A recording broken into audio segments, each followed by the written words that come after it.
ముస్లింలకు మాత్రమే ఎక్కువ మంది పిల్లలుంటారా అని ప్రధాని మోడీని కాంగ్రెస్ అధ్యక్షులు మల్లికార్జున ఖర్గే ప్రశ్నించారు.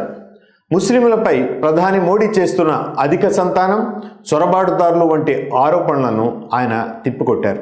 లోక్సభ ఎన్నికల్లో విపక్ష ఇండియా కూటమి మెజార్టీ దిశగా దూసుకెళ్తోందని పసిగట్టిన ప్రధాని నరేంద్ర మోడీ నిరుత్సాహానికి గురై ఏదేదో మాట్లాడుతున్నారని కాంగ్రెస్ అధ్యక్షుడు మల్లికార్జున ఖర్గే అన్నారు.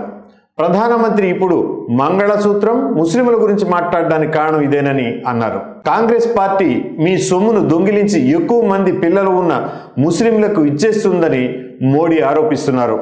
పేదలకు ఎక్కువ మంది పిల్లలుంటారు, ముస్లింలకే ఎక్కువ మంది పిల్లలుంటారా? నాకు 5 పిల్లలు అని ఖర్గే ఓ ఎన్నికల ప్రచార సభలో మోడీకి కౌంటర్ ఇచ్చారు. మోడీ ముస్లింలనే ఎందుకు లక్ష్యంగా చేసుకుంటున్నారు? వారు కూడా ఈ దేశంలో భాగమే, ఈ దేశాన్ని విచ్ఛిన్నం చేయవద్దు అని ఖర్గే చెప్పారు.